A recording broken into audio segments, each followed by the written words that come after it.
ನಮಸ್ಕಾರ.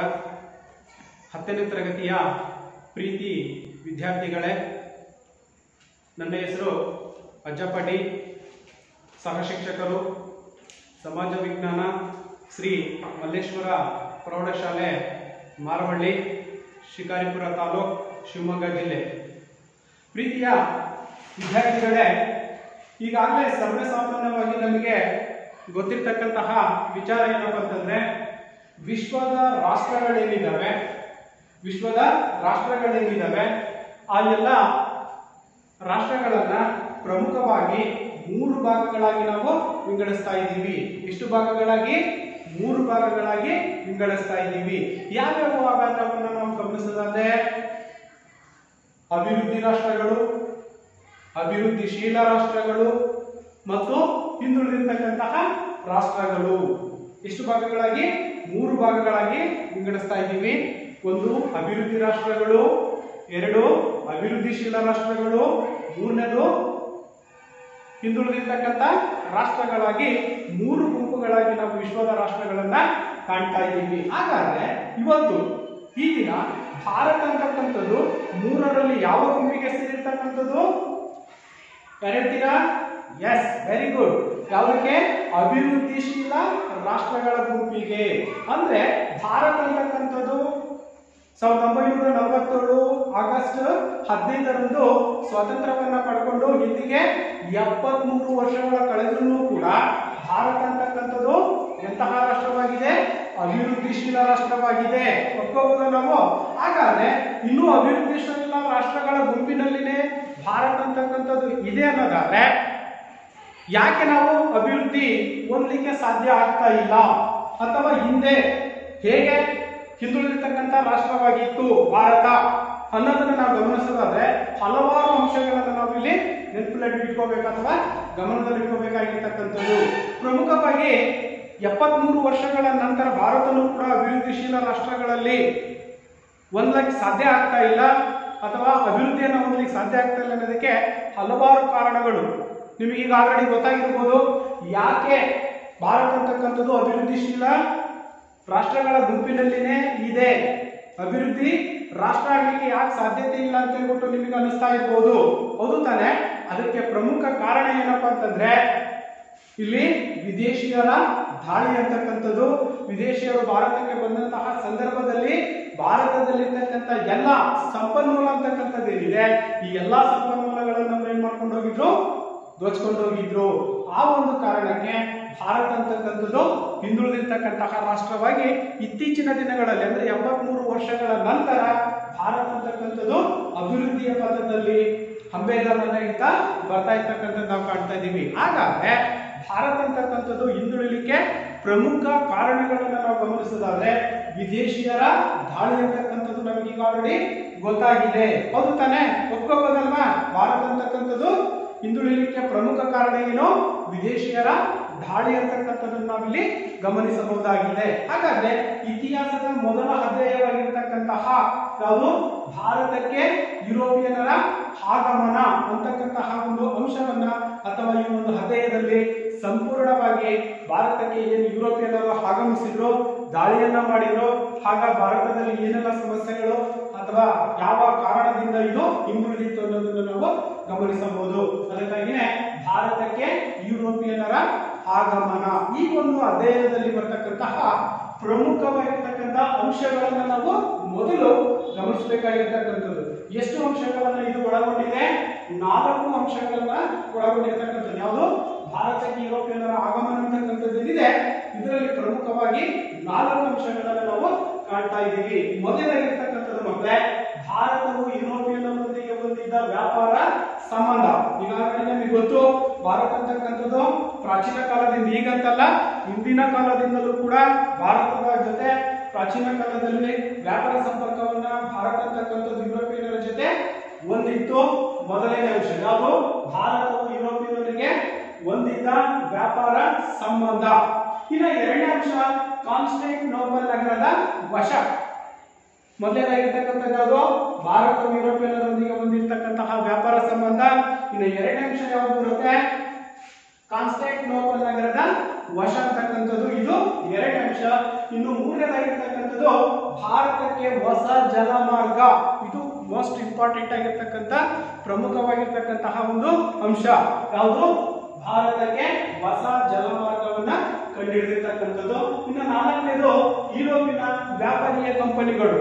ಯಾವಾಗ ಭಾರತದಲ್ಲಿ ಕಂಪನಿಗಳು ಅಥವಾ ವ್ಯಾಪಾರ ಸಂಬಂಧ ಅಂತಕ್ಕಂಥದ್ದು ಪ್ರಾರಂಭವಾಯಿತು ಅವಾಗ ವಿದೇಶಿಯರು ಅಥವಾ ಯುರೋಪಿಯನ್ನರು ಭಾರತಕ್ಕೆ ಯಾರ್ಯಾರು ಬಂದಿದ್ರು, ಯಾವ್ಯಾವ ಕಂಪನಿಗಳು ಅಂತಕ್ಕಂಥವು ಭಾರತದಲ್ಲಿ ಸ್ಥಾಪನೆಯಾಗಿದ್ವು ಅಂತಕ್ಕಂತಹ ಪ್ರಮುಖ 4 ಅಂಶಗಳನ್ನು ನಾವಿಲ್ಲಿ ಗಮನಿಸಬಹುದಾಗಿದೆ. ಇವುಗಳ ಆಧಾರದ ಮೇಲೆ ಅವುಗಳ ಈ 4 ಅಂಶಗಳೇನಿದ್ದಾವೆ ಇವುಗಳ ಆಧಾರದ ಮೇಲೆ ಸಂಪೂರ್ಣವಾಗಿ ನಾವು ಭಾರತಕ್ಕೆ ಯುರೋಪಿಯನ್ನರ ಆಗಮನದ ಒಂದು ಅಧ್ಯಯನವನ್ನು ನಾವು ಗಮನಿಸಬೇಕಾಗುತ್ತೆ. ಹಾಗಾದ್ರೆ ಇಲ್ಲಿ 4 ಅಂಶಗಳು ಅಂತಕ್ಕಂಥವಾಯ್ತು. ಅದರಲ್ಲಿ ಮೊದಲನೇದಾಗಿರ್ತಕ್ಕಂಥದ್ದು ಭಾರತ ಯುರೋಪಿಯನ್ನರೊಂದಿಗೆ ಹೊಂದಿರತಕ್ಕಂತಹ ವ್ಯಾಪಾರ ಸಂಪರ್ಕ ಹೇಗಿತ್ತು. ಮೊದಲನೇದಾಗಿರ್ತಕ್ಕಂಥದ್ದು ಭಾರತವು ಯುರೋಪಿಯನ್ನರೊಂದಿಗೆ ಹೊಂದಿರತಕ್ಕಂತಹ ವ್ಯಾಪಾರ ಸಂಬಂಧ ಹೇಗಿತ್ತು. 2 ಅಥವಾ 3 ಅಂಕದ ಪ್ರಶ್ನೆಯನ್ನು ಕೇಳ್ಬೋದು ನಿಮಗೆ ಮಕ್ಕಳೇ. ಏನಂತ? ಭಾರತವು ಯುರೋಪಿಯನ್ನರೊಂದಿಗೆ ಹೊಂದಿರತಕ್ಕಂತಹ ವ್ಯಾಪಾರ ಸಂಬಂಧವನ್ನು ಸಂಕ್ಷಿಪ್ತವಾಗಿ ವಿವರಿಸಿ. ಅರ್ಥ ಆಯ್ತಾ? 4 ಅಂಶಗಳಿಗೆ ನಮಗೆ ಗೊತ್ತಾಯ್ತು. ಅದರಲ್ಲಿ ಮೊದಲನೇದಾಗಿರ್ತಕ್ಕಂಥದ್ದು ಯಾವುದು? ಭಾರತವು ಯುರೋಪಿಯನ್ನರೊಂದಿಗೆ ಹೊಂದಿರತಕ್ಕಂತಹ ವ್ಯಾಪಾರ ಸಂಬಂಧ. ನಾವು ಮೊದಲೇ ತಿಳ್ಕೊಂಡ್ಬಿಟ್ಟಿದ್ದೀವಿ. ಏನು? ಭಾರತ ಅಂತಕ್ಕಂಥದ್ದು ಈಗಲ್ಲ, ಹಿಂದಿನ ಕಾಲದಿಂದಲೂ ಅಂದ್ರೆ ಪ್ರಾಚೀನ ಕಾಲದಿಂದಲೂ ಕೂಡ ಭಾರತ ವಿದೇಶಗಳ ಜೊತೆ ವ್ಯಾಪಾರ ಸಂಪರ್ಕವನ್ನ ಹೊಂದಿತ್ತು ಅನ್ನೋದು ನಮಗೆ ಈಗ ಆಲ್ರೆಡಿ ಗೊತ್ತಿದೆ. ಹಾಗಾದ್ರೆ ಯಾವ ರೀತಿಯಾಗಿರ್ತಕ್ಕಂಥ ವ್ಯಾಪಾರ ಸಂಬಂಧವನ್ನ ವಿದೇಶಿಗಳ ಜೊತೆ ಭಾರತ ಅಂತಕ್ಕಂಥದ್ದು ಹೊಂದಿತ್ತು ಅನ್ನೋದಾದ್ರೆ ಮೊದಲನೇ ವಿಷಯವನ್ನ ನಾವು ಗಮನಿಸೋಣ. ಒಂದು, ಭಾರತ ಮತ್ತು ಯುರೋಪಿನ ನಡುವೆ ಪ್ರಾಚೀನ ಕಾಲದಿಂದಲೂ ವಾಣಿಜ್ಯ ಸಂಬಂಧಗಳು ಅಥವಾ ವ್ಯಾಪಾರ ಸಂಬಂಧಗಳು ಅಂತಕ್ಕಂಥವು ಏರ್ಪಟ್ಟಿದ್ವು. ಅರ್ಥ ಆಯ್ತಾ? 2 ಅಥವಾ 3 ಅಂಕದ ಪ್ರಶ್ನೆಗೆ ಕೇಳ್ಬೋದು ನಿಮಗೆ ಮಕ್ಕಳೇ. ಏನನ್ನ? ಭಾರತ ಯುರೋಪಿಯನ್ನೊಂದಿಗೆ ಹೊಂದಿರತಕ್ಕಂಥ ವ್ಯಾಪಾರ ಸಂಬಂಧವನ್ನ ಸಂಕ್ಷಿಪ್ತವಾಗಿ ತಿಳಿಸಿ ಅಥವಾ ವಿವರಿಸಿ. ಮೊದಲನೇ ಅಂಶವನ್ನು ನಾವು ಗಮನಿಸೋದು ಭಾರತ ಮತ್ತು ಯುರೋಪಿನ ನಡುವೆ ಪ್ರಾಚೀನ ಕಾಲದಿಂದಲೂ ಕೂಡ ವಾಣಿಜ್ಯ ಸಂಬಂಧಗಳು ಅಂತಂದ್ರೆ ವ್ಯಾಪಾರ ಸಂಬಂಧಗಳಂತಕ್ಕಂಥವು ಏರ್ಪಟ್ಟಿದ್ವು. ಅರ್ಥ ಆಯ್ತಾ? ಮೊದಲನೇ ಅಂಶ ಯಾವುದು?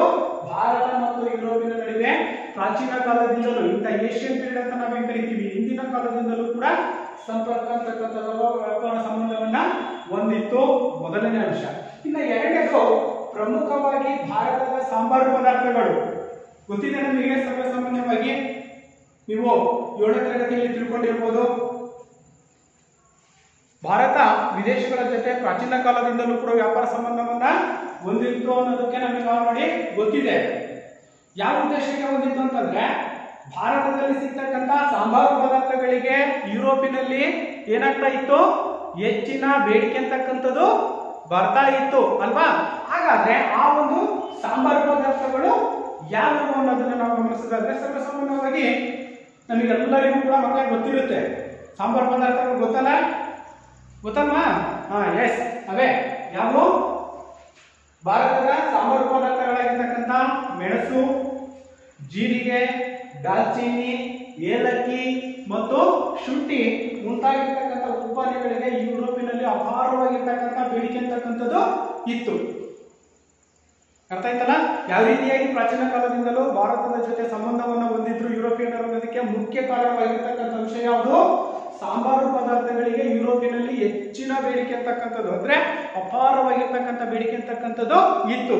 ಹಾಗಾದ್ರೆ ಭಾರತದಿಂದ ಯುರೋಪಿಗೆ ಯಾವ ಯಾವ ಸಾಂಬಾರು ಪದಾರ್ಥಗಳು ರಫ್ತಾಗ್ತಿದ್ವು ಅನ್ನೋದನ್ನ ನಾವು ಗಮನಿಸೋದಾದ್ರೆ ಮೆಣಸು, ಏಲಕ್ಕಿ, ದಾಲ್ಚಿನ್ನಿ, ಶುಂಠಿ ಮುಂತಾಗಿರ್ತಕ್ಕಂತಹ ಸಾಂಬಾರು ಪದಾರ್ಥಗಳಿಗೆ, ಅದರಲ್ಲೂ ಭಾರತದಲ್ಲಿರ್ತಕ್ಕಂಥ ಸಾಂಬಾರು ಪದಾರ್ಥಗಳಿಗೆ ಹೆಚ್ಚಿನ ಬೇಡಿಕೆ ಅಂತಕ್ಕಂಥದ್ದನ್ನು ನಾವು ಯುರೋಪಿನಲ್ಲಿ ಕಾಣ್ತಾ ಇದ್ವಿ.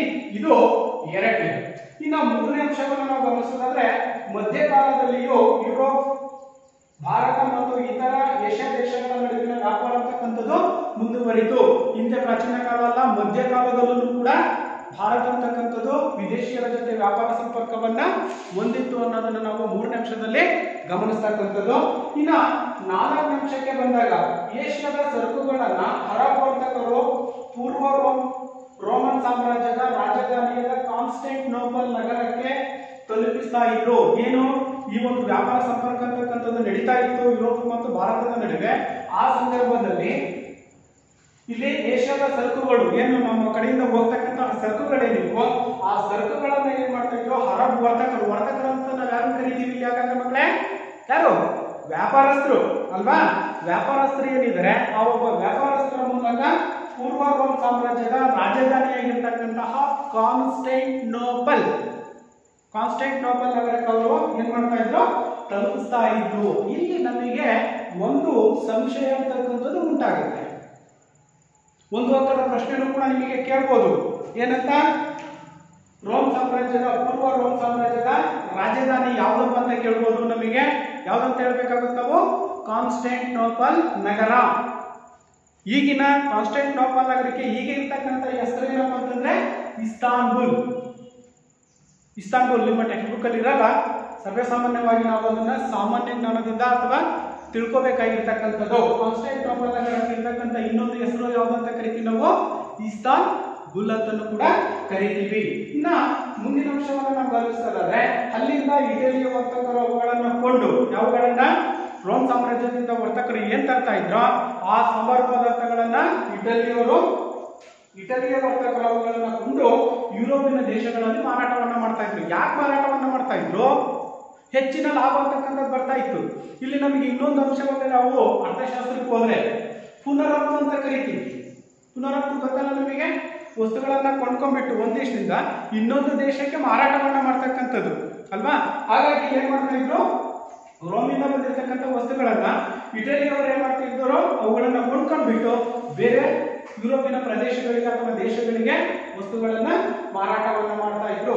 ಹೀಗೆ ಕಾನ್ಸ್ಟಂಟಿನೋಪಲ್ ಅಂತಾರಾಷ್ಟ್ರೀಯ ಸರಕು ವಿನಿಮಯ ಕೇಂದ್ರವಾಗಿರುವ ಮೂಲಕ ಯುರೋಪಿನ ವ್ಯಾಪಾರ ಹೆಬ್ಬಾಗಿಲು ಅಂತಲೂ ಕೂಡ ಕರೀತಾ ಇದ್ರು. ಯಾವಾಗ ಈ ಎಲ್ಲಾ ವ್ಯಾಪಾರದ ಕೇಂದ್ರಗಳು ಅಂತಕ್ಕಂಥವು ಎಲ್ಲಿ ಸ್ಥಾಪನೆಯಾಗಿದ್ವು? ಕಾನ್ಸ್ಟಂಟಿನೋಪಲ್ ನಗರ. ಆದ್ದರಿಂದ ಇದನ್ನ ಕಾನ್ಸ್ಟಂಟಿನೋಪಲ್ ನಗರವನ್ನು ಏನಂತ ಕರಿತೀವಿ ನಾವು? ವ್ಯಾಪಾರದ ಹೆಬ್ಬಾಗಿಲು ಅಂತಲೂ ಕೂಡ ಕರೆಯಲಾಗುತ್ತೆ. ಇನ್ನ ಮುಂದಿನ ಅಂಶವನ್ನು ಗಮನಿಸಿದರೆ ಏಷ್ಯಾ ದೇಶಗಳ ವ್ಯಾಪಾರದ ಮೇಲೆ ಅರಬರು ಏಕಸ್ವಾಮ್ಯವನ್ನ ಸಾಧಿಸಿದ್ರು. ಅಲ್ಲಿ ಏನು ಅರಬರು ವರ್ತಕರೇನಿದ್ದಾರೆ ಏಕಸ್ವಾಮ್ಯ ತಮ್ಮದೇ ಆಗಿರ್ತಕ್ಕ ಅವರೇ ಕೊಂಡ್ಕೊಂಡ್ಬರ್ಬೇಕು, ಅವರೇ ಮಾರಾಟವನ್ನ ಮಾಡ್ಬೇಕು, ಇನ್ಯಾರು ಕೂಡ ಕೊಂಡ್ಕೊಳ್ತಕ್ಕಂಥ ಅವಶ್ಯಕತೆ ಇರ್ಲಿಲ್ಲ. ಅದನ್ನೇ ನಾವೇನಂತ ಕರಿತೀವಿ? ಏಕಸ್ವಾಮ್ಯ ಅಂತ ಕರಿತೀವಿ. ಒಬ್ಬ ವ್ಯಕ್ತಿಗೆ ಈಗ ನಾವೇ ವಸ್ತುಗಳನ್ನ ತಂದು ನಾವೇ ಮಾರಾಟ ಮಾಡ್ತಕ್ಕಂಥದ್ದು ಅರ್ಥ ಆಯ್ತಲ್ಲ. ಇದನ್ನ ನಾವೇನಂತ ಕರಿತೀವಿ? ಏಕಸ್ವಾಮ್ಯ ಅಂತಲೂ ಕೂಡ ಕರಿತೀವಿ. ಆಗ ಇಟಲಿಯ ವರ್ತಕರು ಏಕಸ್ವಾಮ್ಯವನ್ನ ಕೂಡ ಸಾಧಿಸಿದ್ರು, ತಮ್ಮ ಹಿಡಿತದಲ್ಲಿ ಇಟ್ಕೊಂಡಿದ್ರು. ಯಾರು ಕೂಡ ವಸ್ತುಗಳನ್ನ ಮಾರಾಟ ಮಾಡುವಾಗಿಲ್ಲ, ನಾವೇ ತರ್ತೀವಿ, ನಾವೇ ನಿಮಗೆ ಮಾರಾಟವನ್ನ ಯುರೋಪಿಯನ್ನರಿಗೆ ಮಾರಾಟವನ್ನು ಮಾಡ್ತೀವಿ ಅಂತಕ್ಕಂಥ ಒಂದು ಏಕಸ್ವಾಮ್ಯವನ್ನ ಹೊಂದಿದ್ರು. ನಂತರ ಏಷ್ಯಾದ ಸರಕುಗಳು ಇಟಲಿಯ ವರ್ತಕರಿಗೆ ಒಳ್ಳೆಯ ಲಾಭವನ್ನ ತಂದು ಕೊಡ್ತಾ ಇದ್ವು. ಹೌದು ತಾನೆ? ಯಾಕೆಂತಂದ್ರೆ ಹೆಚ್ಚು ಪ್ರಮಾಣದಲ್ಲಿ ವಸ್ತುಗಳನ್ನ ಸಂಬಾರ ಪದಾರ್ಥಗಳನ್ನ ಅವರು ತರಿಸಿಕೊಡೋದ್ರಿಂದ ಏನಾಗ್ತಾ ಇತ್ತು? ಲಾಭಾಂಶ ಅಂತಕ್ಕಂಥದ್ದು ಕೂಡ ಅವರಿಗೆ ಹೆಚ್ಚಾಗ್ತಾ ಇತ್ತು. ಹಾಗಾಗಿ ಇಷ್ಟು ಅಂಶಗಳು ಏನಿದ್ದಾವೆ, ಯಾವ ಭಾರತವು ಯುರೋಪಿಯನ್ನರೊಂದಿಗೆ ಹೊಂದಿರತಕ್ಕಂತಹ ವ್ಯಾಪಾರ ಸಂಬಂಧ, ಇಷ್ಟು ಪ್ರಮುಖ ಅಂಶಗಳು ಅಂತಕ್ಕಂಥವೇನಿದ್ದಾವೆ ಇವೆಲ್ಲವುಗಳನ್ನು ಕೂಡ ನಾವು ಹೊಂದಿರತಕ್ಕಂಥದ್ದು ಅಥವಾ ಇವುಗಳನ್ನ ಸಂಬಂಧವಾಗಿ ಬರೀತಕ್ಕಂಥದ್ದು. ಯಾವುದು? ಭಾರತವು ಯುರೋಪಿಯನ್ನರೊಂದಿಗೆ ಹೊಂದಿದ್ದ ವ್ಯಾಪಾರ ಸಂಬಂಧವನ್ನ ಸಂಕ್ಷಿಪ್ತವಾಗಿ ವಿವರಿಸಿ ಅಂತಾಗ ನಾವು ಇಷ್ಟು ಅಂಶಗಳನ್ನ ಬರೀಬೇಕು. ಏನು? ಭಾರತ ಮತ್ತು ಯುರೋಪಿನ ನಡುವೆ ಪ್ರಾಚೀನ ಕಾಲದಿಂದಲೂ ವ್ಯಾಪಾರ ಸಂಪರ್ಕ ಇತ್ತು. ಪ್ರಮುಖ ಸಂಬಾರ ಪದಾರ್ಥಗಳಾಗಿರ್ತಕ್ಕಂಥ ಏಲಕ್ಕಿ ಏನಿದೆ ಇವೆಲ್ಲವನ್ನು ಕೂಡ ನಾವು ಇಷ್ಟು ಅಂಶಗಳನ್ನ ನಾವು ಭಾರತವು ಯುರೋಪಿಯನ್ನರೊಂದಿಗೆ ಹೊಂದಿರತಕ್ಕಂತಹ ವ್ಯಾಪಾರ ಸಂಬಂಧದಲ್ಲಿ ಗಮನಿಸಬಹುದಾಗಿದೆ. ಮಕ್ಕಳೇ ಅರ್ಥ ಆಯ್ತಾ? ಇದನ್ನ ನಿಮಗೆ ಕೇಳ್ಬೋದು, 2 ಅಂಕದ ಪ್ರಶ್ನೆ. ಭಾರತವು ಯುರೋಪಿಯನ್ನರೊಂದಿಗೆ ಹೊಂದಿರತಕ್ಕಂತಹ ವ್ಯಾಪಾರ ಸಂಬಂಧ ವಿವರಿಸಿ. ಬರಿತೀರಲ್ಲ? ಓಕೆ. ಇಲ್ಲಿ ಕೆಲವೊಂದು ಪ್ರಶ್ನೆಗಳು ಅಂತಕ್ಕಂಥವನ್ನ ನಾನು 1 ಅಂಕದ ಪ್ರಶ್ನೆಗಳನ್ನ ಯಾವ ರೀತಿಯಾಗಿ ಕೇಳಬಹುದು ಅನ್ನೋದಾದ್ರೆ, ಇಲ್ಲಿ ಕಾನ್ಸ್ಟಂಟಿನೋಪಲ್ ನಗರಕ್ಕೆ ಇರ್ತಕ್ಕಂತಹ ಇನ್ನೊಂದು ಹೆಸರು ಏನು? ಹೇಳ್ತೀರಾ? ನೀವೇ. Yes, very good. ಏನು? ಕಾನ್ಸ್ಟಂಟಿನೋಪಲ್ ನಗರಕ್ಕೆ ಇರ್ತಕ್ಕಂಥ ಇನ್ನೊಂದು ಹೆಸರು ಯಾವುದು? ಇಸ್ತಾನ್ಬುಲ್. Very good. ಅರ್ಥ ಆಯ್ತಾ ಮಕ್ಕಳೇ? ಇಷ್ಟು ಭಾರತವು ಯುರೋಪಿಯನ್ನರೊಂದಿಗೆ ಹೊಂದಿರತಕ್ಕಂತಹ ವ್ಯಾಪಾರ ಸಂಬಂಧ ಒಂದು ಮೊದಲನೇ ಅಂಶ ಅಂತಕ್ಕಂಥದ್ದು ನಮಗೆ ಗೊತ್ತಾಯ್ತು. ನೆಕ್ಸ್ಟ್ ಕಾನ್ಸ್ಟಾಂಟಿನೋಪಲ್ ನಗರದ ವಶ. ಎರಡನೇ ಅಂಶ ನಮಗೆ ಕಾಣಿಸ್ತಾ ಇದೆ ತಾನೆ, ಕಾನ್ಸ್ಟಾಂಟಿನೋಪಲ್ ನಗರದ ವಶ ಅಂತಕ್ಕಂಥದ್ದು, ಹೌದಲ್ವಾ? ಕಾನ್ಸ್ಟಾಂಟಿನೋಪಲ್ ನಗರವನ್ನ ಯಾರು ವಶಪಡಿಸ್ಕೊಂಡ್ರು, ಯಾಕೆ ವಶಪಡಿಸ್ಕೊಂಡ್ರು, ವಶಪಡಿಸ್ಕೊಳ್ಳಿಕ್ಕೆ ಪ್ರಮುಖ ಕಾರಣ ಏನು, ಅದು ಬೇಕಾಗಿಲ್ಲ ನಮಗೆ. ಸುಮ್ಮನೆ ವಶಪಡಿಸ್ಕೊಳಕ್ಕಾಗುತ್ತಾ?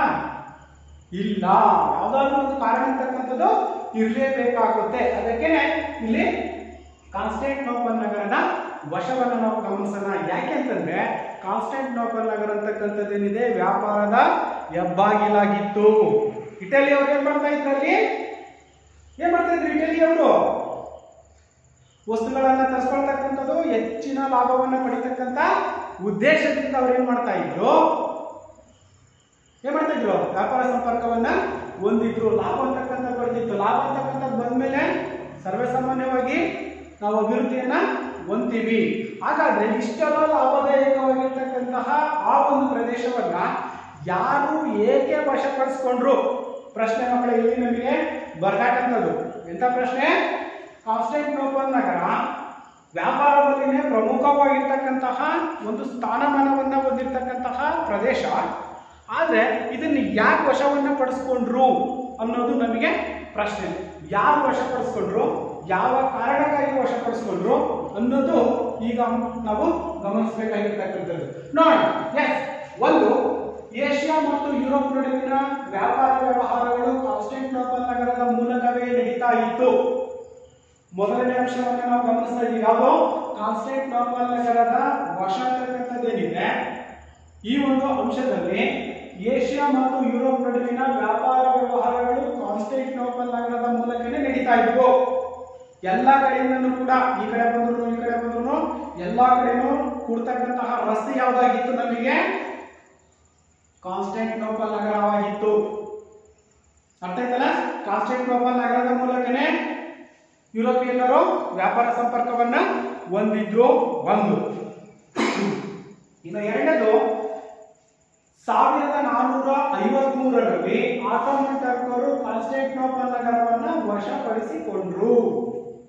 ಒಂದನೇ ಅಂಶ ಏನ್ ಹೇಳ್ತಾ ಇದೀವಿ ನಾವು? ಏಷ್ಯಾ ಮತ್ತು ಯುರೋಪ್ ನಡುವಿನ ವ್ಯಾಪಾರ ವ್ಯವಹಾರಗಳು ಕಾನ್ಸ್ಟಾಂಟಿನೋಪಲ್ ನಗರದ ಮೂಲಕನೇ ನಡೀತಾ ಇತ್ತು. ಎರಡನೇ ಅಂಶ, 1453ರಲ್ಲಿ ಆಟೋಮನ್ ಟರ್ಕರು ಕಾನ್ಸ್ಟಾಂಟಿನೋಪಲ್ ನಗರವನ್ನ ವಶಪಡಿಸಿಕೊಂಡ್ರು. ಕ್ಲಿಯರ್ ಆಯ್ತಲ್ಲ? ಎರಡನೇದಾಗಿರ್ತಕ್ಕಂಥದ್ದು 1453ರಲ್ಲಿ ಆಟೋಮನ್ ಟರ್ಕರು ಕಾನ್ಸ್ಟಾಂಟಿನೋಪಲ್ ನಗರವನ್ನ ವಶಪಡಿಸಿಕೊಂಡ್ರು. ಇದು ಬಹಳಷ್ಟು ಮುಖ್ಯವಾಗಿರ್ತಕ್ಕಂಥದ್ದು. ಯಾಕೆ ಅಂತಂದ್ರೆ ಪರೀಕ್ಷೆಯಲ್ಲಿ ನಿಮಗೆ 1 ಅಂಕದ ಪ್ರಶ್ನೆನೂ ಕೂಡ ಬರುವ ಸಾಧ್ಯತೆ ಇರುತ್ತೆ. ಕ್ಲಿಯರ್? ಅರ್ಥ ಆಯ್ತಲ್ಲ? ಎಸ್. ಇನ್ನು ಮೂರನೇದು, ಇದರಿಂದಾಗಿ ಯಾವುದರಿಂದಾಗಿ 1453ರಲ್ಲಿ ಆಟೋಮನ್ ಟರ್ಕರು ಕಾನ್ಸ್ಟಾಂಟಿನೋಪಲ್ ನಗರವನ್ನ ವಶಪಡಿಸಿಕೊಂಡ್ರು. ಆ ಕಾರಣಕ್ಕಾಗಿ ಆ ನಗರವನ್ನ ಸಂಧಿಸುವ ಎಲ್ಲಾ ವ್ಯಾಪಾರ ಸಂಪರ್ಕದ ಮಾರ್ಗಗಳು ಅಂತ ನಾವೇ ಕರಿತೀವಿ, ಎಲ್ಲವೂ ಬಂದವು. ಕಾನ್ಸ್ಟಾಂಟಿನೋಪಲ್ ನಗರದ ಮೂಲಕ ಅಲ್ಲಿ ಪ್ರಮುಖವಾಗಿ 2 ಅಂಶಗಳನ್ನು ನಾವು ಗಮನಿಸಬೇಕು. ಕೆಂಪು ಸಮುದ್ರ ಮತ್ತು ಅರಬ್ಬಿ ಸಮುದ್ರಗಳ ಮೂಲಕನೇ ವ್ಯಾಪಾರ ಸಂಪರ್ಕ ಅಂತಕ್ಕಂಥದ್ದು ನಡೀತಾ ಇತ್ತು. ಅಲ್ಲಿಲ್ಲ, ನೀವು ಗಮನದಲ್ಲಿ ಇಟ್ಕೋಬೇಕಾಗಿರ್ತಕ್ಕಂಥದ್ದು. ಇಟ್ಕೋಬೋದಲ್ಲ ಮಕ್ಕಳೇ ನಾವು? ಹೌದು ತಾನೆ? ಇಟ್ಕೋಬೋದಲ್ವಾ? ಅಲ್ಲಿಲ್ಲ ನೋಡಿ. ಇದರಿಂದಾಗಿ ಆ ನಗರವನ್ನ, ಯಾವ ನಗರವನ್ನ?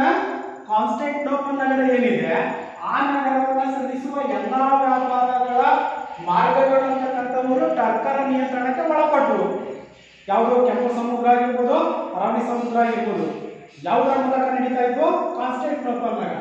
ಕಾನ್ಸ್ಟಾಂಟಿನೋಪಲ್ ನಗರವನ್ನ ಯಾವಾಗ 1453ರಲ್ಲಿ ಆಟೋಮನ್ ಟರ್ಕರು ಕಾನ್ಸ್ಟಾಂಟಿನೋಪಲ್ ನಗರವನ್ನ ವಶಪಡಿಸಿದ್ರು, ಅವಾಗ ಎಲ್ಲಾ ವ್ಯಾಪಾರ ಮಾರ್ಗಗಳಂತಕ್ಕಂಥವು ಯಾರ ನಿಯಂತ್ರಣಕ್ಕೆ ಒಳಪಟ್ಟಿದ್ವು? ಟರ್ಕರ ನಿಯಂತ್ರಣಕ್ಕೆ ಒಳಪಟ್ಟಿದ್ವು. ಓಕೆನಾ? ನೆಕ್ಸ್ಟ್, ಹೊಸದಾಗಿ ಸಿಕ್ಕ ಅವಕಾಶದಿಂದ ಟರ್ಕರು ಈ ಮಾರ್ಗದ ವ್ಯಾಪಾರದ ಮೇಲೆ ತೀವ್ರದ ತೆರಿಗೆಗಳನ್ನು ಕೂಡ ವಿಧಿಸತೊಡಗಿದ್ರು. ನೋಡಿ, ಬರೀ 1453ರಲ್ಲಿ ಆಟೋಮನ್ ಟರ್ಕರು ಕಾನ್ಸ್ಟಾಂಟಿನೋಪಲ್ ನಗರವನ್ನು ಮಾತ್ರ ವಶಪಡಿಸಿಕೊಳ್ಳಲಿಲ್ಲ. ಹೊಸದಾಗಿ ಸಿಕ್ಕಿರ್ತಕ್ಕಂಥ ಅವಕಾಶದಿಂದ ಯಾವಾಗ ಆಟೋಮನ್ ಟರ್ಕರು ಕಾನ್ಸ್ಟಾಂಟಿನೋಪಲ್ ನಗರವನ್ನು ವಶಪಡಿಸಿಕೊಂಡ್ರು, ಆ ಪ್ರದೇಶ ಸಂಪೂರ್ಣವಾಗಿ ಯಾವ ಅಧೀನಕ್ಕೆ ಒಳಗಾಗಿತ್ತು? ಹಾಗಾದ್ರೆ ಮಕ್ಕಳೇ ಎಸ್, ಟರ್ಕರ ಅಧೀನಕ್ಕೆ ಒಳಗಾಗಿತ್ತು.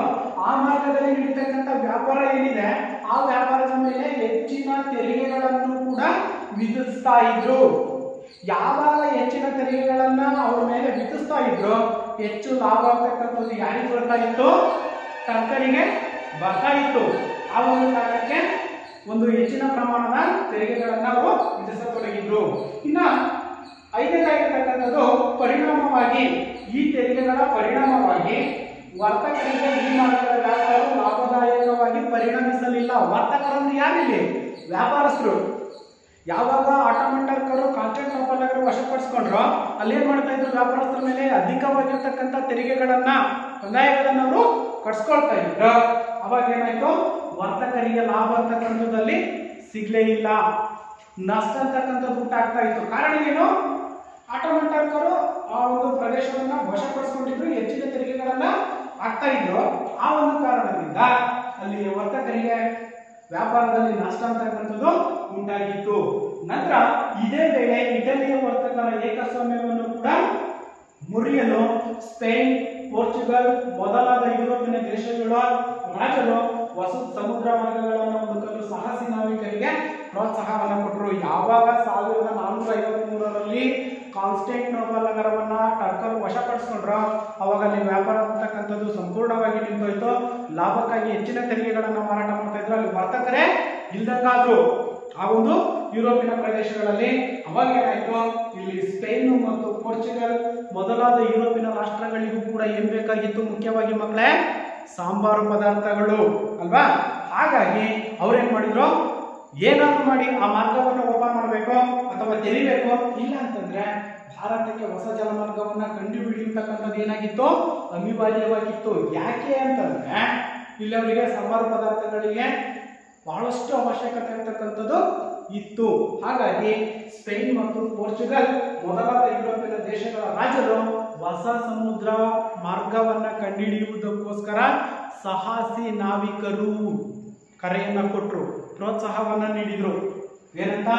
ಯಾರು ಹೊಸ ಜಲಮಾರ್ಗವನ್ನ ಕಂಡುಹಿಡಿದಿರಾ ಅವರಿಗೆ ಪ್ರೋತ್ಸಾಹ ಧನವನ್ನ ನಾವು ನೀಡ್ತೀವಿ ಅಂತಕ್ಕಂಥದ್ದು. ಯಾರು?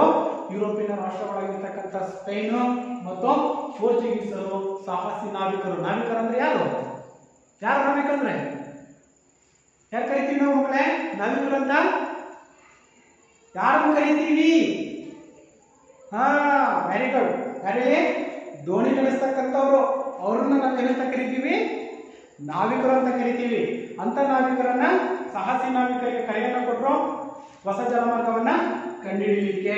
ಹಾಗಾದ್ರೆ ಇದಕ್ಕೆ ಪೂರಕವಾಗಿ ಹೊಸ ವೈಜ್ಞಾನಿಕ ಆವಿಷ್ಕಾರಗಳಾಗಿರ್ತಕ್ಕಂತಹ ದಿಕ್ಸೂಚಿ, ಆಸ್ಟ್ರೋಲೋ, ಸಿಡಿಮದ್ದು ಮೊದಲಾದವುಗಳು ಕೂಡ ನೆರವಿಗೆ ಬಂದವು. ಇಲ್ಲಿ ಪ್ರಮುಖವಾಗಿ ನೆನಪಲ್ಲಿಟ್ಕೋಬೇಕಾಗಿರ್ತಕ್ಕಂಥದ್ದು 2 ಅಂಕದ ಪ್ರಶ್ನೆ, ವೆರಿ ಇಂಪಾರ್ಟೆಂಟ್ ಆಗಿರ್ತಕ್ಕಂಥದ್ದು. ಯಾವುದರಲ್ಲಿ? ಕಾನ್ಸ್ಟಾಂಟಿನೋಪಲ್ ನಗರದ ವಶದಲ್ಲಿ. ಏನಪ್ಪ ಅಂತಂದ್ರೆ ಇದಕ್ಕೆ ಪೂರಕವಾಗಿ, ಯಾವುದಕ್ಕೆ ಪೂರಕವಾಗಿ? 1453ರಲ್ಲಿ ಆಟೋಮನ್ ಟರ್ಕರು ಕಾನ್ಸ್ಟಾಂಟಿನೋಪಲ್ ನಗರವನ್ನ ವಶಪಡಿಸ್ಕೊಂಡ್ರು. ಅವಾಗ ಅಲ್ಲಿ ಎಲ್ಲಾ ವ್ಯಾಪಾರದ ಮಾರ್ಗಗಳು ಅಂತಕ್ಕಂಥದ್ದು ಏನಾಗಿದ್ದು ಮಕ್ಕಳೇ? ಸಂಪೂರ್ಣವಾಗಿ ಮುಚ್ಚಲ್ಪಟ್ಟಿತ್ತು. ಹೌದು ತಾನೆ? ಮುಚ್ಚಲ್ಪಟ್ಟಿರೋದ್ರಿಂದ ಸಾಹಸಿ ನಾವಿಕರಿಗೆ ಕರೆಯನ್ನ ಕೊಟ್ಟರು. ಸಾಹಸಿ ನಾವಿಕರಿಗೆ ಯಾವಾಗ ಕರೆಯನ್ನ ಕೊಟ್ಟರು? ಸ್ಪೇನ್ ಮತ್ತು ಪೋರ್ಚುಗಲ್. ಅವಾಗ ಹೊಸ ಆವಿಷ್ಕಾರ ಅಂತಕ್ಕಂಥದ್ದು. ಯಾಕೆ ಆವಿಷ್ಕಾರ ಅಂತ ಹೇಳ್ತಾ ಇದ್ದೀವಿ? ಸಮುದ್ರಯಾನವನ್ನ ಮಾಡೋದೇ ಸುಮ್ಮನೆ ಹೋಗಿ ಹಿಂಗೆ ಪೇಪರ್ ಬೋಟ್ ಮಾಡ್ಕೊಂಡು ಬಿಡೋದಲ್ಲ. ಸಮುದ್ರಯಾನವನ್ನು ಮಾಡಬೇಕಾದ್ರೆ ಯಾಕೆಂತಂದ್ರೆ ಕಣ್ಣಿಗೆ ಕವಾಣದಷ್ಟು ದೂರ ಸಮುದ್ರಗಳು ಅಂತಕ್ಕಂಥವು ಏನಾಗಿರ್ತವೆ? ಇಲ್ಲಿ ಹಬ್ಬಿರ್ತಾವ ತಾನೆ? ಸಾಕಷ್ಟು ದೂರದವರೆಗೆ ಹಬ್ಬಿರ್ತಕ್ಕಂಥ ನಾವು ಕಾಣ್ತಿದ್ದೀವಿ. ಆ ಒಂದು ಕಾರಣಕ್ಕೆ ನಾವು ಪೇಪರ್ ಬೋಟ್ನಲ್ಲಿ ಮಾಡ್ತೀವಿ. ಪೇಪರ್ ಬೋಟ್ ತಗೊಂಡು ಹಿಂಗೆ ಬಿಟ್ಟ ತಕ್ಷಣ ಅದು ಪಾಡಿಗೆ ಅದು ಹೋಗುತ್ತೆ. ಹಂಗಲ್ಲ, ಅದು ಯಾವ ದಿಕ್ಕಿಗೆ ಹೋಗ್ಲಿ ಹೇಳಿ ನಮಗೆ ಏನಾಗಬೇಕದ? ಹೌದಲ್ವ ಮಕ್ಕಳೇ? ಯಾವ ದಿಕ್ಕಿಗೆ ಹೋಗಿ ನಮಗೇನಾಗಬೇಕು? Paper boat. ಆದ್ರೆ ದೊಡ್ಡ ದೊಡ್ಡ ಬೋಟ್ಗಳು ಅಥವಾ ಏನು ಹಡಗುಗಳು ಅಂತ ನಾವೇನ್ ಕರಿತೀವಿ, ಅವು ನೇರವಾಗಿರ್ತಕ್ಕಂಥ ಇದೇ ದಿಕ್ಕಲ್ಲಿ. ಯಾಕೆಂತಂದ್ರೆ ಸಮುದ್ರದಲ್ಲಿ ನಾವು ಯಾವ ದಿಕ್ಕಲ್ಲಿ ಇದೀವಿ ಅನ್ನೋದು ಕೂಡ ನಮಗೆ ಗೊತ್ತಾಗಲ್ಲ. ಗೊತ್ತಾಗುತ್ತಾ? ಸಾಧ್ಯನೇ ಇಲ್ಲ.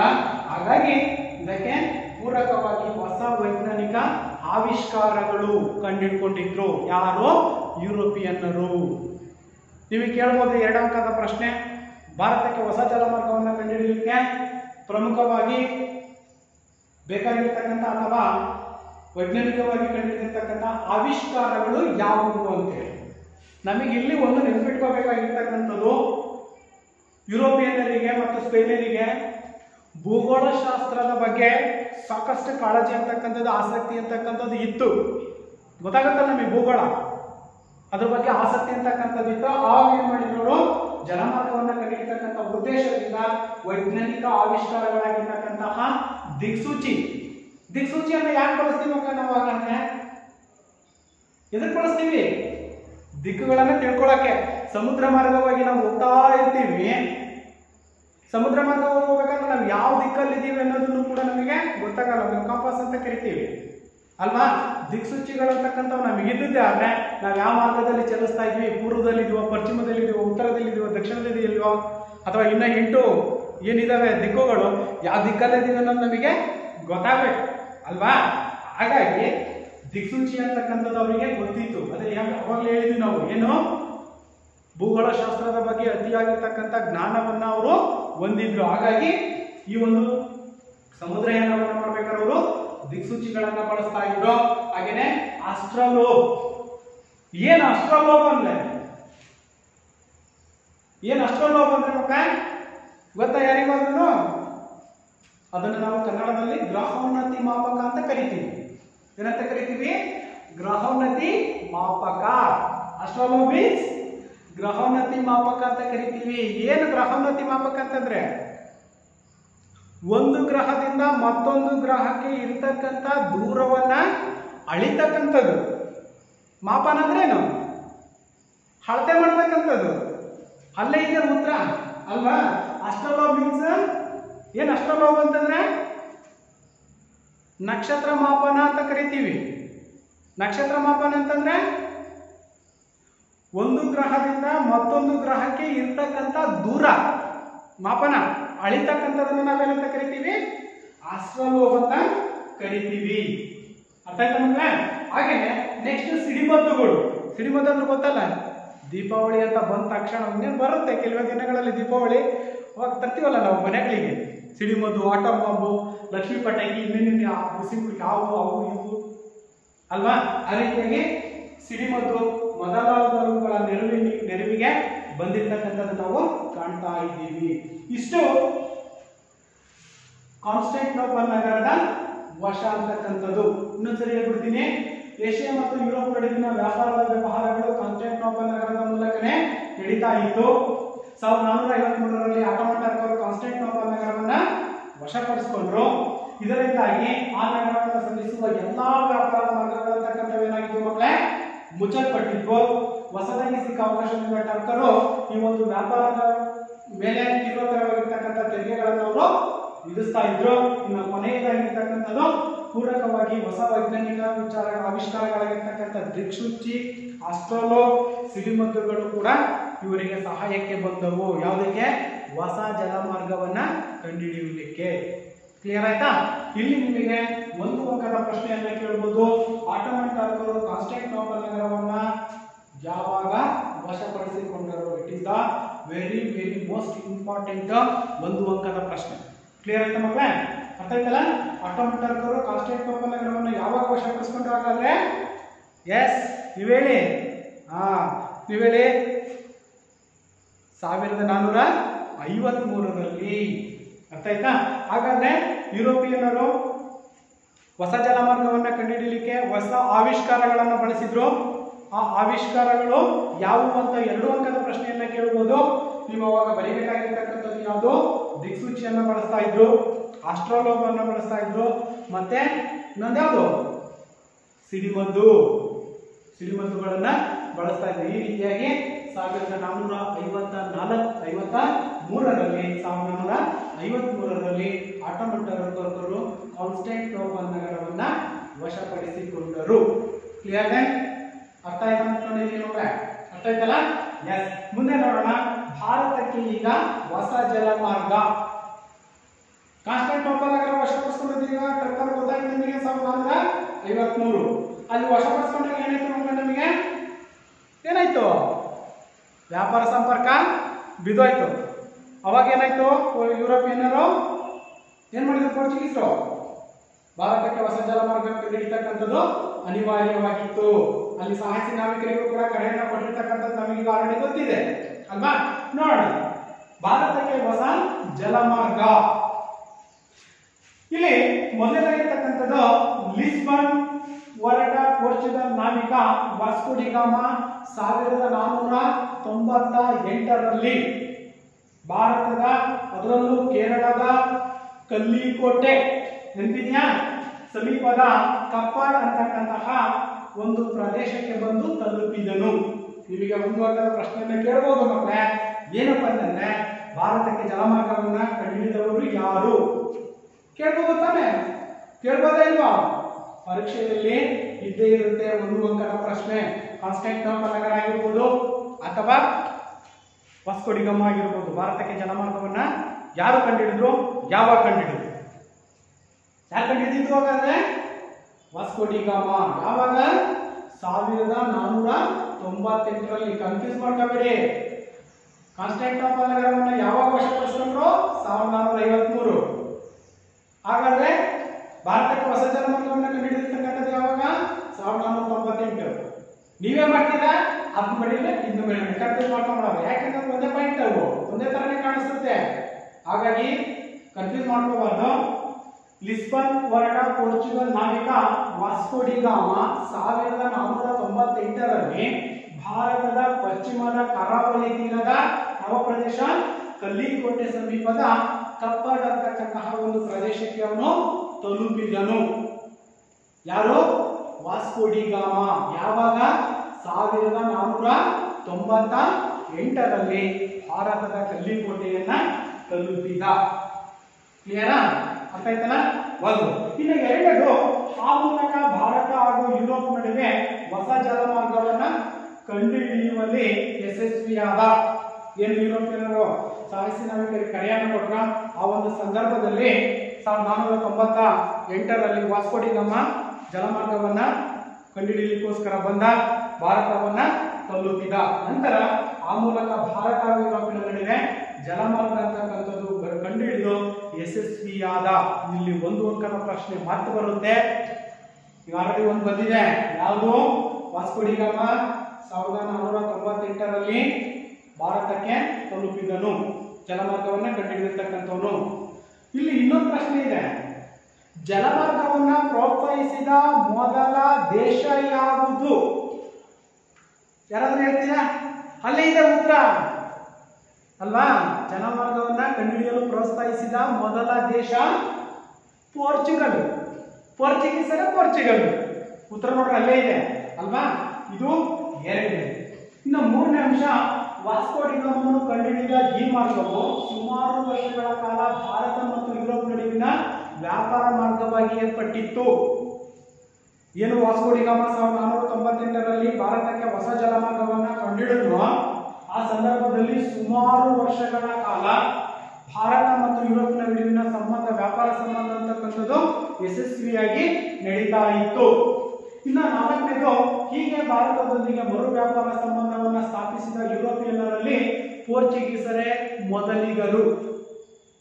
ಪುನರ್ ವ್ಯಾಪಾರ ಸಂಬಂಧವನ್ನ ಬೆಳೆಸಿರ್ತಕ್ಕಂಥವ್ರು ಅಥವಾ ವ್ಯಾಪಾರ ಸಂಬಂಧವನ್ನ ಹೊಂದಿರತಕ್ಕಂಥವ್ರೆ ಯಾರಾಗಿದ್ರು ಮಕ್ಕಳು? ಯಾಕಂದ್ರೆ ಪೋರ್ಚುಗೀಸರು. ನಾನು ಅವಾಗಲೇ ಹೇಳಿದ್ದೀನಿ ಏನಂತ, ಸಮುದ್ರಯಾನವನ್ನ ಪ್ರೋತ್ಸಾಹಿಸಿದ ಮೊದಲ ದೇಶ ಯಾವುದು?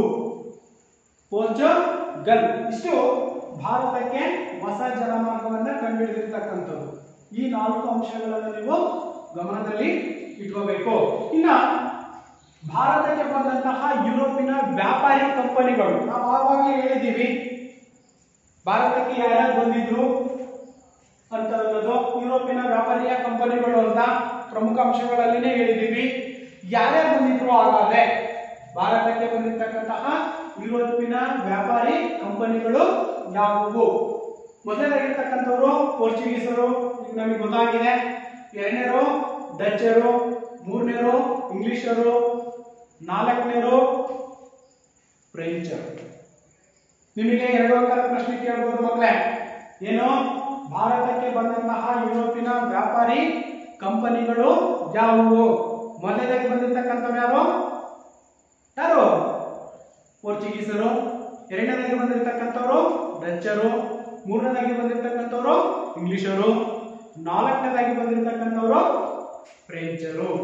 2 ಅಂಕದ ಪ್ರಶ್ನೆ ಪರೀಕ್ಷೆಯ ದೃಷ್ಟಿಯಿಂದ 2 ಅಂಕದ ಪ್ರಶ್ನೆಯನ್ನು ಕೇಳುವ ಸಾಧ್ಯತೆ ಇರುತ್ತೆ ಮಕ್ಕಳೇ. ಅರ್ಥ ಆಯ್ತಲ್ಲ? ಹೋಗೋಣ ಮುಂದಕ್ಕೆ.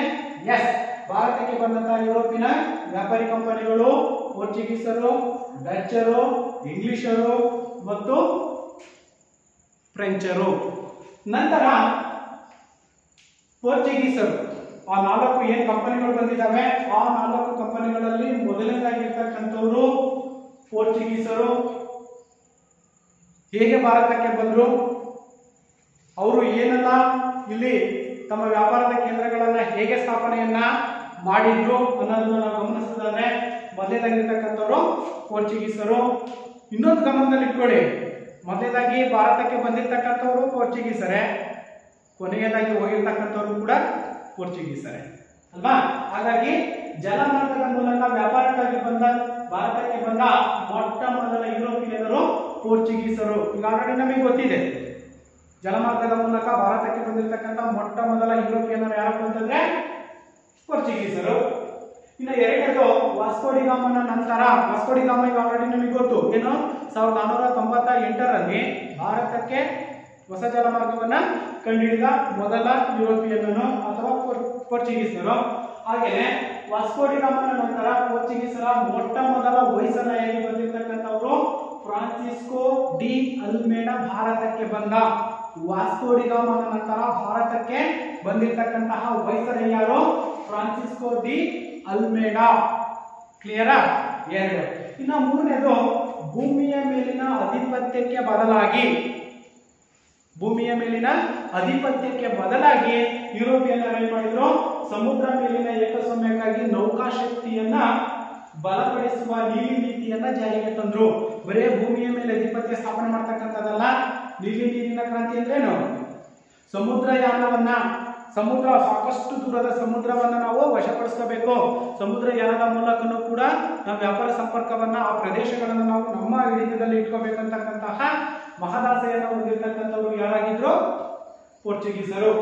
ಇನ್ನ ಮೂರನೇದು ಅಲ್ಮೇಡಾನ ನಂತರ ಬಂದ ಆಲ್ಫೋನ್ಸೋ ಡಿ ಅಲ್ಬುಕರ್ ಭಾರತದಲ್ಲಿ ಪೋರ್ಚುಗೀಸ್ ಸಾಮ್ರಾಜ್ಯದ ಸ್ಥಾಪಕ.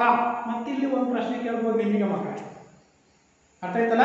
ವೈಸರಾಯ್ ನಂತರ ಬಂದಿರತಕ್ಕಂಥವನು ಅಲ್ಮೇಡಾ, ಆಲ್ಫೋನ್ಸೋ ಡಿ ಅಲ್ಬುಕರ್ ಅಂತಕ್ಕಂಥವನು ಪೋರ್ಚುಗೀಸರ ಒಂದು ಅಧಿಕಾರವನ್ನ ಅಥವಾ ಆಧಿಪತ್ಯವನ್ನ ಸ್ಥಾಪನೆ ಮಾಡಿರ್ತಕ್ಕಂಥವನ್ನೇ ಅಲ್ಬುಕರ್ ಅಂತಕ್ಕಂಥವನು.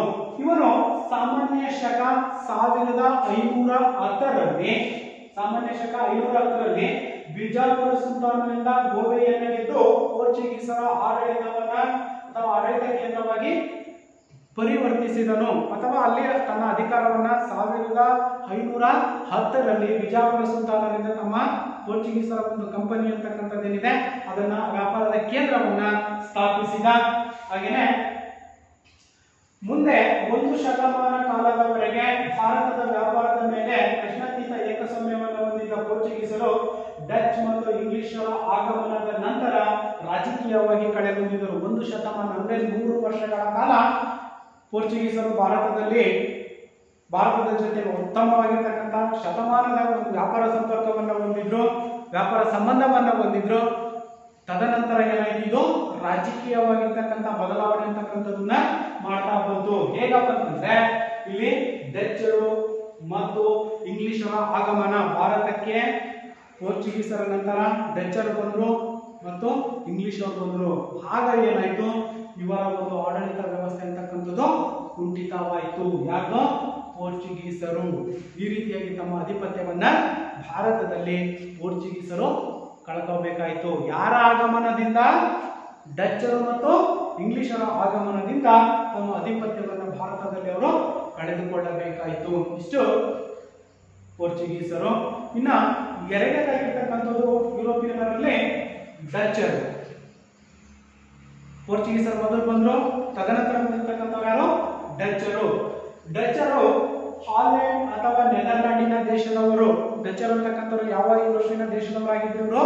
ಹಾಲೆಂಡ್ ಅಥವಾ ನೆದರ್ಲ್ಯಾಂಡಿನ ದೇಶದವರಾಗಿದ್ರು. ಇವರು ಪೂರ್ವ ದೇಶಗಳಲ್ಲಿ ವ್ಯಾಪಾರ ನಡೆಸುವ ಉದ್ದೇಶದಿಂದ ಸಾಮಾನ್ಯ ಶಕ 1602ರಲ್ಲಿ ಯುನೈಟೆಡ್ ಈಸ್ಟ್ ಇಂಡಿಯಾ ಕಂಪನಿಯನ್ನು ಸ್ಥಾಪಿಸಿಕೊಂಡು ಭಾರತ ಮತ್ತು ಜಾವಾ, ಸುಮಾತ್ರ, ಇಂಡೋನೇಷಿಯಾ ಮೊದಲಾದ ಹಲವಾರು ಪ್ರಸಿದ್ಧ ದ್ವೀಪಗಳಿಗೆ ಪ್ರವೇಶವನ್ನ ಇವರು ಪಡ್ಕೊಂಡಿದ್ರು. ಯಾರು? ಡಚ್ಚರು. ಯಾವಾಗ? 1602ರಲ್ಲಿ. ನಂತರ ಭಾರತದಲ್ಲಿ ಸೂರತ್, ಬ್ರೌಚ್, ಕ್ಯಾಂಪೆ, ಕೊಚ್ಚಿನ್, ನಾಗಪಟ್ಟಣ, ಮಚಲಿಪಟ್ಟಣ, ಚಿನ್ನೂರು ಮೊದಲಾದ ಕಡೆಗಳಲ್ಲಿ ತಮ್ಮ ವ್ಯಾಪಾರದ ಕೇಂದ್ರವನ್ನ ಡಚ್ಚರು ಸ್ಥಾಪನೆಯನ್ನ ಮಾಡಿದ್ರು. ಕೇಳ್ಬೋದು ನಿಮಗೆ, ಡಚ್ಚರು ಭಾರತದಲ್ಲಿ ತಮ್ಮ ವ್ಯಾಪಾರ ಕೇಂದ್ರವನ್ನ ಯಾವಾಗ ಸ್ಥಾಪನೆ ಮಾಡಿದ್ರು ಅಂತಂದ್ರೆ 1602ರಲ್ಲಿ. ನಂತರ ಆ ಮೂಲಕ ಪೋರ್ಚುಗೀಸರ ಏಕಸ್ವಾಮ್ಯ ಮುರಿದರು. ಮುಂದೆ ಭಾರತಕ್ಕೆ ಬಂದ ಇಂಗ್ಲಿಷರು ಮತ್ತು ಫ್ರೆಂಚರ ಪೈಪೋಟಿಯನ್ನು ಎದುರಿಸಲಾಗದೆ ಸಾಂಬಾರು ದ್ವೀಪಗಳಿಗೆ ಮಾತ್ರ ಸೀಮಿತಗೊಂಡಿರ್ತಕ್ಕಂಥವ್ರು. ಡಚ್ಚರ್ ಏನ್ ಮಾಡಿದ್ರು? ಯಾವಾಗ ಬ್ರಿಟಿಷರ ಆಗಮನ ಅಥವಾ ಇಂಗ್ಲಿಷರ ಆಗಮನ ಅಂತಕ್ಕಂಥದ್ದಾಯ್ತೋ ಅವರು ಕೂಡ ಭಾರತದಲ್ಲಿ ತಮ್ಮ ನೆಲೆಯನ್ನ ಕಳೆದುಕೊಂಡರು. ಇಷ್ಟು ಪ್ರಮುಖವಾಗಿ ಭಾರತಕ್ಕೆ ಯುರೋಪಿಯನ್ನರ ಆಗಮನದಲ್ಲಿ ನಾವು ಗಮನಿಸ್ತಾ ಇದ್ದೀವಿ. ಯಾವುದು? ಪೋರ್ಚುಗೀಸರು, ಡಚ್ಚರು. ನಂತರದ ತರಗತಿಗಳಲ್ಲಿ ನಾವು ಯಾವುದು? ಇಂಗ್ಲಿಷರು ಮತ್ತು ಫ್ರೆಂಚರನ್ನ ತಿಳ್ಕೊಳ್ಳೋಣ. ಹಾಗಾದ್ರೆ ಮತ್ತೆ ಗೃಹಪಾಠಕ್ಕೆ ಸಂಬಂಧಪಟ್ಟಂತೆ ಕೆಲವೊಂದು ಹೋಮ್ವರ್ಕ್ಗಳನ್ನು ನಾನು ನಿಮಗೆ ಕೊಡ್ತಾ ಹೋಗ್ತೀನಿ. ಅರ್ಥ ಆಯ್ತಲ್ಲ? ಓಕೆ, ನೋಡೋಣ. ಮೊದಲನೇ ಪ್ರಶ್ನೆ, ಭಾರತವು ಯುರೋಪಿಯನ್ನೊಂದಿಗೆ ಹೊಂದಿರತಕ್ಕಂತಹ ವ್ಯಾಪಾರ ಸಂಬಂಧವನ್ನ ಸಂಕ್ಷಿಪ್ತವಾಗಿ ವಿವರಿಸಿ. 2 ಅಂಕ ಅಥವಾ 3 ಅಂಕದ ಪ್ರಶ್ನೆಯನ್ನ ಕೇಳಬಹುದು. ಭಾರತವು ಯುರೋಪಿಯನ್ನರೊಂದಿಗೆ ಹೊಂದಿರತಕ್ಕಂತಹ ವ್ಯಾಪಾರ ಸಂಬಂಧವನ್ನ ವಿವರಿಸಿ. ನೆಕ್ಸ್ಟ್ ಪ್ರಶ್ನೆ, 2ನೇ ಪ್ರಶ್ನೆ, ಕಾನ್ಸ್ಟಾಂಟಿನೋಪಲ್ ನಗರಕ್ಕೆ ಇರುವ ಮತ್ತೊಂದು ಹೆಸರು ಯಾವುದು? ಕಾನ್ಸ್ಟಾಂಟಿನೋಪಲ್ ನಗರಕ್ಕೆ ಇರುವ ಮತ್ತೊಂದು ಹೆಸರು ಯಾವುದು? 3ನೇ ಪ್ರಶ್ನೆ, ಆಟೋಮನ್ ಟರ್ಕರು ಕಾನ್ಸ್ಟಾಂಟಿನೋಪಲ್ ನಗರವನ್ನ ಯಾವಾಗ ವಶಪಡಿಸಿಕೊಂಡರು? ಆಟೋಮನ್ ಟರ್ಕರು ಕಾನ್ಸ್ಟಾಂಟಿನೋಪಲ್ ನಗರವನ್ನ ಯಾವಾಗ ವಶಪಡಿಸಿಕೊಂಡರು?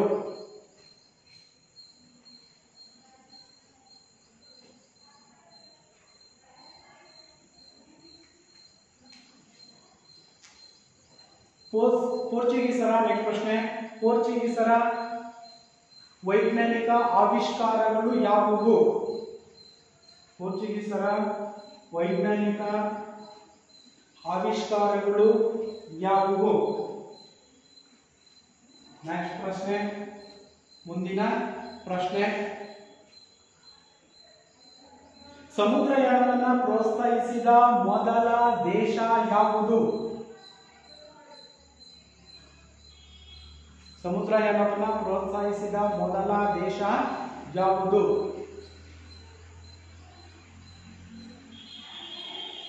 ಮುಂದಿನ ಪ್ರಶ್ನೆ,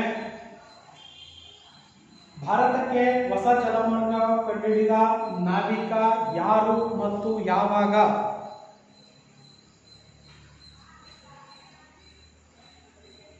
ಯಾರು ಮತ್ತು ಯಾವಾಗ? ಇಷ್ಟು